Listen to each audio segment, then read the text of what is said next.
हे दोस्तों, कैसे हो आप सब लोग। उम्मीद करता हूँ आप सब बहुत बढ़िया होगे और मैं बता दूं मैं भी बहुत अच्छा हूँ। मेरा नाम है सी आशीष अग्रवाल और आज हम जानेंगे कि एलएलपी का रजिस्ट्रेशन या इनकॉर्पोरेशन कैसे करते हैं। सबसे पहले आपको जाना है एमसीए की साइट पर। एमसीए की साइट पर जाने के बाद आपको यहाँ अपर राइट कॉर्नर में साइन इन साइन अप का ऑप्शन दिखाई दे रहा होगा, वहाँ से आपको लॉगिन करना है। यहाँ आपको V2 पे लॉगिन नहीं करना है, आपको V3 से लॉगिन करना है।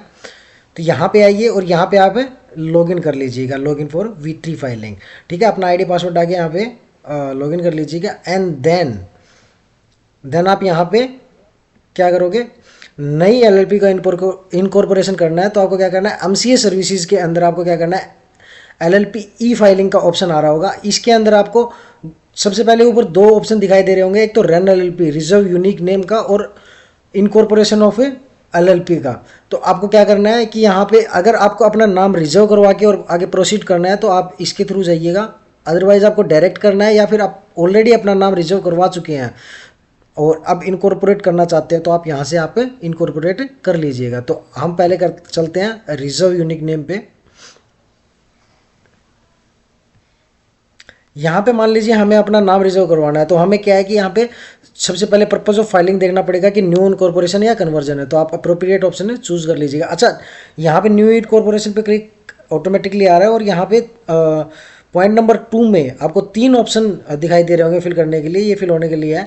तो आपको क्या करना है, एक बार दूसरे पे किसी पे क्लिक करना है एंड देन वापसी आप न्यू इनकॉर्पोरेशन पे क्लिक करेंगे तो वो ऑप्शन रिमूव हो जाएगा। ठीक है, तो अभी आपको क्या करना है, यहाँ पे आपको इंडस्ट्री या मेन जो सब क्लोज है आपका वो चूज करना है। लाइक मेरा एडवर्टाइजिंग है, एडीवी। अच्छा, यहाँ पे आप सर्च करोगे तो आपको ये दिखाई दे जाएगा। ठीक है, तो मैंने ये सिलेक्ट कर लिया एंड ऐड कर दिया। ठीक है, इसके बाद से मेरा जो भी प्रपोज नेम है वो मैं यहाँ पे चूज कर लूँगा। लाइक मैं क्रिएटिव एडीवी करना चाहता हूँ। ठीक है, ये कर दिया मैंने। यहाँ पे मेरे को सेकंड नेम चूज कर लेना, तो मैंने वो भी कर लिया, क्रिएटिव ABCLL में। ठीक है, तो अब क्या है, अगर मान लो मैं पहले से कोई बिजनेस रन कर रहा हूँ इस नाम से, या मैंने कोई ट्रेडमार्क कॉपीराइट कुछ ले रखा है, तो वो फाइल यहाँ पे आप अटैच कर दीजिएगा। अदरवाइज आपको क्या करना है, चेक ऑटो फॉर्म पे क्लिक करना है। आपके पास बहुत सारे ऑप्शन यहाँ पे आ जाएंगे कि पहले से इस नाम से कोई एलएलपी है, इससे रिलेटेड नाम से कोई एलएलपी है, तो वो आपको यहाँ पे दिखाई दे जाएगा। ठीक है, क्रिएटिव एडीवी एलएलपी के नाम से क्या है कि यहाँ पे और भी एलएलपीज हैं। Like LLP creative as per ये पहले से ही रजिस्टर्ड है, तो आप एक बार चेक कर लीजिएगा। एंड देन आपको जो भी अप्रोप्रिएट नाम लगे आप उसके अकॉर्डिंग यहाँ पे सेव करके सबमिट कर दीजिएगा। ठीक है, जैसे ही आपको सबमिट करना है, submit application for name reservation या कैंसिल। ठीक है, ठीक है, तो कंटिन्यू करना है आपको। कंटिन्यू करने के बाद आपको क्या है, यहाँ पे पेमेंट गेटवे दिखाई देगा।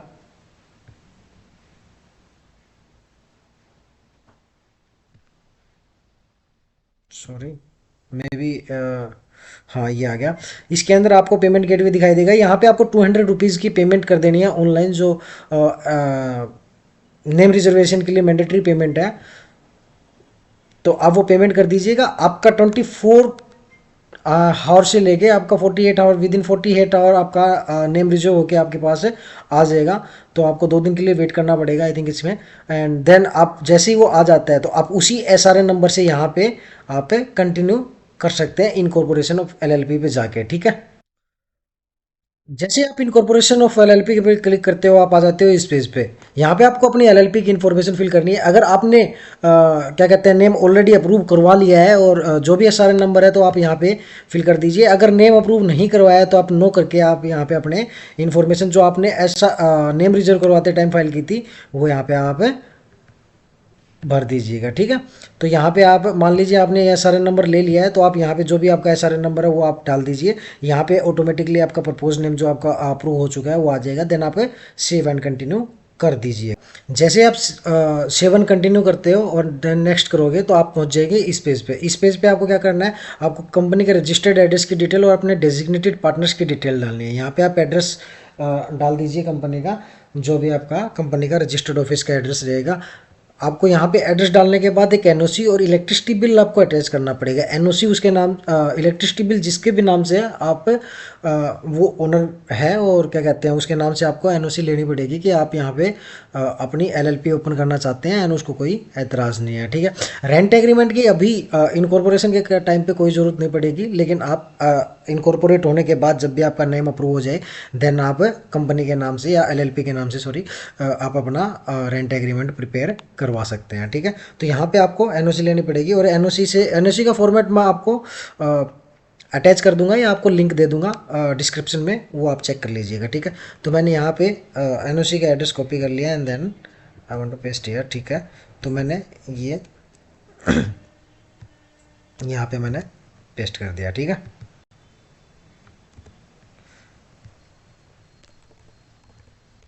ठीक है एंड देन एरिया ये आ गया, ठीक है।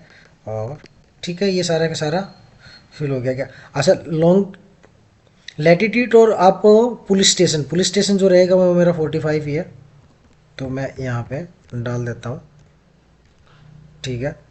और क्या कहते हैं लैटिट्यूड जो रहेगा आप चेक कर लीजिए इंटरनेट पर, ऐसा कुछ मतलब जो भी है आपको वो आप चेक कर लीजिएगा, ठीक है। आपको नेट पे मिल जाएगा। अब आपको डालनी है कॉन्टैक्ट डिटेल, जो भी कॉन्टैक्ट डिटेल रहेंगी आपको यहाँ पे डाल देनी है एंड देन आपको अटैचमेंट करनी है। आपको अटैचमेंट क्या करनी है, यहाँ पे मैंने आपको बताया था एनओसी। एनओसी का मैं आपको क्या कहते हैं डिस्क्रिप्शन में लिंक दे दूंगा, आप वहाँ से डाउनलोड कर सकते हैं एंड एनओसी यहाँ पे साइन करवा सकते हैं अपने ओनर से, ठीक है। यहाँ पे अटैच कर दीजिएगा and copy of utility bill, जिस भी ओनर के नाम से आप एनओसी ले रहे हो एक्चुअल में वो प्रॉपर्टी उसके नाम से है कि नहीं ये देखने के लिए यहाँ पे आपको यूटिलिटी बिल भी अटैच करना होता है, ठीक है। जैसे ही आप ये अटैच कर देते हैं लाइक मैं यहाँ पे डाल देता हूँ इलेक्ट्रिसिटी बिल, यहाँ पे मैंने एनओसी ले लिया तो मैं यहाँ डाल देता हूँ एनओसी, ठीक है। अब आपको क्या करना है, name of the office of registrar in whose jurisdiction the propose LLP is to be registered, ठीक है। Registered of Delhi and Haryana, ठीक है। तो आपको ये डाल देना है और जो भी आपकी क्लासेस रही थी वो इसके अंदर ऊपर आ गई थी। अब क्या करना है आपको, total number of designated partners, आपको कितने पार्टनर्स हैं इसके अंदर आपको वो डिटेल डालनी है, ठीक है। अच्छा हम देखते हैं अब number of designated partners having valid डिन या पिन, ठीक है। जिसके पास वैलिड डिन या पिन है, डी पिन है सॉरी, वो उसकी डिटेल यहाँ आ जाएगी। अगर मान लीजिए आपके पार्टनर फ्रेश हैं, मतलब उनके पास कुछ भी अगर डिन भी नहीं है और कोई भी डी पिन नहीं है, तो आपको क्या करना है, सॉरी यहाँ पे डालना है इंडिविजुअल नॉट हैविंग वैलिड डिन, ठीक है। तो यहाँ पे मैं डाल देता हूँ 0। मैं बिल्कुल नए फ्रेश पार्टनर्स के साथ शुरू कर रहा हूँ, उनके पास सिर्फ पैन कार्ड नंबर है अपने और कोई भी डिन या पिन डी पिन नहीं है, ठीक है। बॉडी कॉर्पोरेट्स कितने हैं, मैं मान के चल रहा हूँ कि मेरी कंपनी में कोई बॉडी कॉर्पोरेट नहीं है, मैं सिर्फ पार्टनर्स के साथ मिलके मतलब इंडिविजुअल पर्सनस के साथ नेचुरल पर्सनस के साथ मिलके कंपनी चला रहा हूँ, एलएलपी इनकॉर्पोरेट कर रहा हूँ, तो ठीक है। Body corporate and their nominee not having DIN या पिन, ठीक है। तो वो आप एक बार चेक कर लीजिएगा। मेन आपको यही है कि नए अगर आपको पार्टनर हैं और आपको एलएलपी इनकॉर्पोरेट कर रहे हो तो आपको यहाँ पे सिलेक्ट करना है और सारी इन्फॉर्मेशन यहाँ भर देनी है, मतलब 2 3 4 5 जितने भी आपके पार्टनर रहेंगे, ठीक है। Number of partner other than designated partner, अच्छा कुछ पार्टनर ऐसे हैं कि आपको डेजिग्नेटेड पार्टनर है, कुछ ऐसे हैं कि स्लीपिंग पार्टनर होंगे आपके जो ठीक है अपना नाम देंगे कंपनी को, बाकी वो ज़्यादा काम नहीं करेंगे, तो वो डेजिग्नेटेड पार्टनर नहीं होंगे। तो आपको उनकी डिटेल यहाँ पे डाल देनी है। तो मेरे केस में 0 है, सॉरी यहाँ पे डाल देनी है 0 0, और ऐसे बॉडी कॉर्पोरेट भी मेरे केस में है नहीं, 0 0। तो यहाँ पे आपको टोटल नंबर ऑफ पार्टनर और डेजिग्नेटेड पार्टनर आ जाएगा। अब आपको उन पार्टनर्स की डिटेल यहाँ पे फिल कर दे देंगे, ठीक है। यहाँ पे क्या है, particulars of individual designated partner having DIN या पेन डी पिन सॉरी। तो यहाँ पे मेरे पास ऐसा कोई भी है नहीं, तो यहाँ पे डिटेल भी ओपन नहीं होगी, मैं यहाँ फिल नहीं कर सकता, देखिए आप क्लिक करने पे, ठीक है, क्योंकि मैंने ऊपर ऐसा कुछ चूज़ किया ही नहीं। अच्छा अब यहाँ पे आएगा नॉट हैविंग वैलिड डिन, ठीक है। तो यहाँ पे फर्स्ट नेम डाल दीजिए, जो भी उनकी डिटेल रहेगी आप यहाँ पे फिल कर दीजिएगा। यहाँ पे नेम, सरनेम, मिडिल नेम जो भी रहेगा, father name, father middle name, father surname, gender जो भी रहेगा, डेट ऑफ बर्थ उसकी आ जाएगी, नेशनलिटी जो भी रहेगी आप यहाँ पे फिल कर दीजिएगा, whether resident of India, yes, income tax PAN तो एटलीस्ट उसके पास होना ही चाहिए, ठीक है, ठीक है। एंड पैन नंबर आप यहाँ पे जैसे डालोगे आपको वेरीफाई पैन करना है, वो नेम आपका जो भी पैन के अंदर होगा वो आपका मैच कर लेगा और यहाँ पे ग्रीन टिक आ जाएगा। प्लेस ऑफ बर्थ यहाँ पे डाल देना है, प्लेस ऑफ बर्थ डिस्ट्रिक्ट यहाँ डाल देना है, ठीक है। और whether citizen of India, occupation type क्या ऑक्यूपेशन है उसका, मतलब बिजनेस है तो बिजनेस डाल दीजिए आप, मतलब कंटिन्यू आप बिजनेस करना चाहते हैं तो जाहिर सी बात है कि आप बिजनेस में ही डालेंगे, या प्रोफेशनल्स हैं तो आप प्रोफेशनल डाल दीजिए, जो भी आपका अप्रोप्रिएट रहेगा वो आप चूज़ कर लीजिए, अगर समझ में ना आए तो आप बिजनेस डाल दीजिएगा, ठीक है। एरिया ऑफ ऑक्यूपेशन रहेगा क्या रहेगा उसका, ठीक है। तो एरिया ऑफ ऑक्यूपेशन तो ऑक्यूपेशन टाइप में उस वही रहेगा बिजनेस, ठीक है। और एजुकेशनल क्वालिफिकेशन जो भी रहेंगे आप यहाँ पे डाल दीजिएगा, लाइक मेरे केस में बैचलर्स डिग्री है। मोबाइल नंबर, ईमेल आईडी आप यहाँ पे पुट कर दीजिएगा। परमानेंट एड्रेस जो भी रहेगा, जो आपके पास एड्रेस प्रूफ है। अच्छा, डेजिग्नेटेड पार्टनर के केस में आपको दो प्रूफ देने पड़ेंगे, एक तो आपको उनका एड्रेस प्रूफ जो भी रहेगा वो आपको देना पड़ेगा, उसके लिए आप बैंक स्टेटमेंट दे सकते हो लास्ट 6 मंथ की, और एक आपको प्रूफ देना पड़ेगा रेजिडेंशियल प्रूफ, उसके अंदर आप आधार कार्ड आप दे सकते हो, ठीक है। तो आपको दो एड्रेस देने पड़ेंगे, तो आप चूज़ कर लीजिए, आपको जो भी दो एड्रेस प्रूफ देने हैं वो आप चूज़ कर सकते हैं, ठीक है। और अच्छा, इसके अंदर और क्या क्या चीज़ें हैं मैं एक बार आपको बता देता हूँ। जुरिडिक्शन ऑफ पुलिस स्टेशन आपको चेक करना है, वो आप डाल देंगे। एरिया, लोकेलिटी, सिटी आप डाल देंगे। Whether present residential address same as permanent residential address, ठीक है। ऊपर वाला एड्रेस सेम ही है जो आप करंटली रह रहे हो, या फिर अलग है, तो वो आपको चूज़ कर लेना है। अगर अलग है तो आपको बता देना है, अदरवाइज सेम है तो ठीक है, ठीक है। अब यहाँ पे आपको बताना है कि जो ड्यूरेशन ऑफ स्टे आपको प्रेजेंट एड्रेस अगर अलग है तो उसमें कितने टाइम से है वो अलग, ठीक है। आइडेंटिटी प्रूफ आपको दे देना है। अच्छा, आइडेंटिटी प्रूफ के लिए ये आ गया, जैसे voter identity card, passport, driving licence, Aadhaar card, ठीक है। आइडेंटिटी प्रूफ के लिए आप आधार कार्ड चूज़ कर लीजिए, मान लीजिए।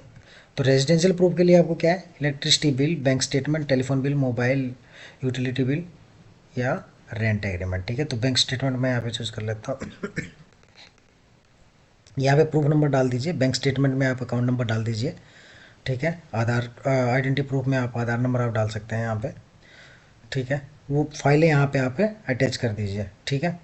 अच्छा, in case of company seeking conversion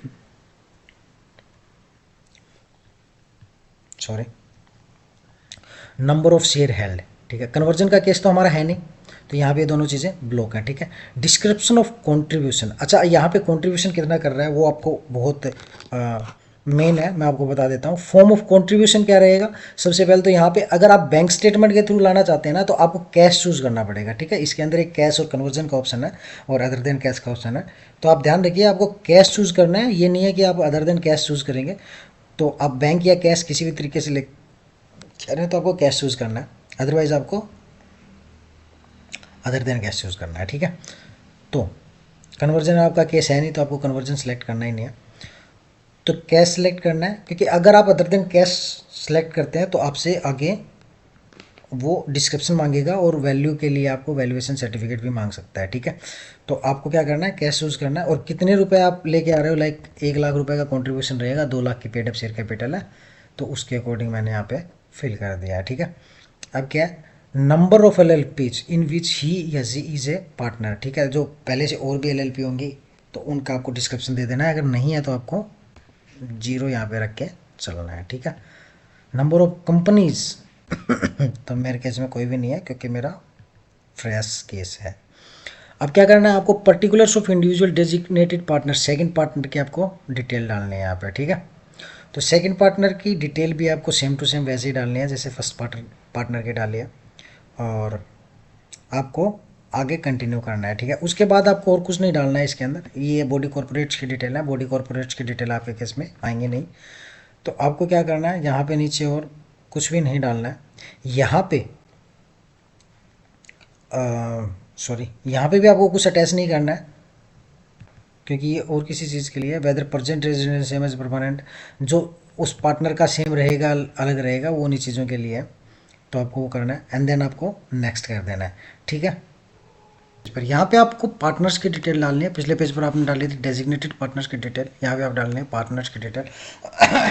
अच्छा, डेजिग्नेटेड पार्टनर्स में अगर आपका कोई पार्टनर जिसके पास डिन नंबर होता है तो आपको इतनी सारी उसकी डिटेल डालने की ज़रूरत नहीं थी, आपको सिर्फ उसकी डिन नंबर डालना था एंड आपको उसने इस एलएलपी में कितने परसेंट या फिर कितने रुपए आप लगाए हैं, कितने रुपए का कंट्रीब्यूशन दिया वो आपको डालना था एंड देन आपको नेक्स्ट कर देना था। मतलब उनका डाटा ऑलरेडी एमसीए के पास रजिस्टर्ड है, तो आपको बहुत सारी इन्फॉर्मेशन उस केस में डालने की ज़रूरत नहीं पड़ती, ठीक है।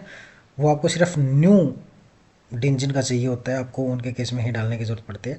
अच्छा, तो पार्टनर्स हमारे केस में है नहीं, हमारे केस में सिर्फ डेजिग्नेटेड पार्टनर्स थे, उनकी डिटेल हम डाल चुके हैं, तो यहाँ पे और कुछ डिटेल नहीं आएगी सिवाय पेन या 10 की डिटेल के।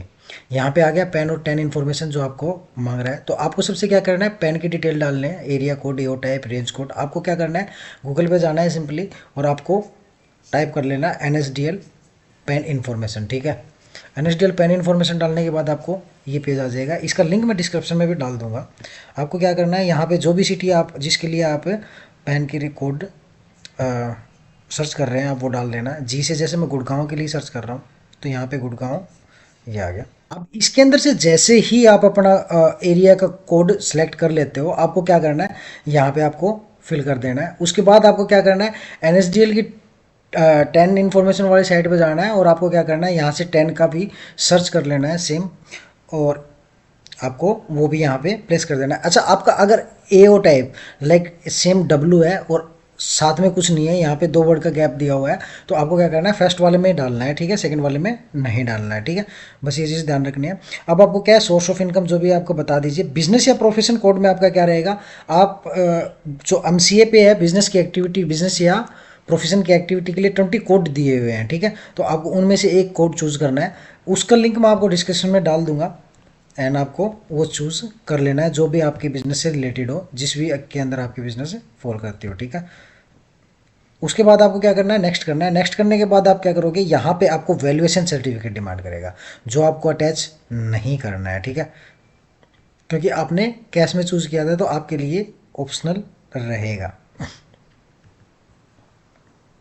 अब आपको क्या करना है, यहाँ पे सब्सक्राइबर सीट डालनी है। सब्सक्राइबर सीट में क्या रहेगा, आप किसने कितने कितने शेयर सब्सक्राइब किए हैं, कौन कौन डेजिग्नेटेड पार्टनर है, वो आपको अपने जो भी अथोराइज सिग्नेटरी रहेगा आपका, सॉरी अथोराइज सिग्नेटरी कह रहा हूँ, जो भी आपका सीए रहेगा या प्रोफेशनल रहेगा, आपको उसकी डिटेल के साथ में डालना है। लाइक मैं आपको उसका फॉर्मेट दिखा देता हूँ और मैं आपको डिस्क्रिप्शन में इसका फॉर्मेट भी दे दूँगा, ठीक है। तो आपको ये वाला फॉर्मेट रहेगा, जैसे यहाँ पे आपको इसका नाम लिखना है, फर्म का जो भी है, ये मैटर लिखा हुआ है आपको लिखा रहने देना है। आपको यहाँ पे अपना नाम और पैन नंबर, जो भी डेजिग्नेटेड पार्टनर उनका नाम और पैन यहाँ पे डालना है। आपको यहाँ पे अपने प्रोफेशनल की डिटेल डाल लेनी है। प्रोफेशनल की डिटेल के बाद यहाँ पे आपको क्या डालना है, प्लेस और यहाँ डेट, जिस भी डेट में आप साइन कर रहे हो तो वो ज़रूर डालनी है। यहाँ पे साइन हो जाएंगे आप लोगों के, यहाँ आपके प्रोफेशनल के साइन होंगे, ठीक है। वो आपको करके स्कैन करके यहाँ पे अपलोड कर देना है। लाइक मेरे पास स्कैन की हुई रखी है तो मैंने वो अपलोड कर दी। अब आपको क्या है, जो भी आपका डेजिग्नेटेड पार्टनर है, ठीक है, उसके एक के आपको सिग्नेचर यहाँ पे सॉरी पैन नंबर या फिर आपको डिन नंबर इसके अंदर जो भी रहेगा आपका वो डाल देना है। वो डालने के बाद आपको अपने प्रोफेशनल की डिटेल यहाँ पे डालनी है। प्रोफेशनल की डिटेल यहाँ से डालने के बाद आपको सेव करना है, नेक्स्ट करना। जैसे आप नेक्स्ट करोगे तो आपको ये दिखा देगा प्रोसीड टू फॉर्म 9, ठीक है।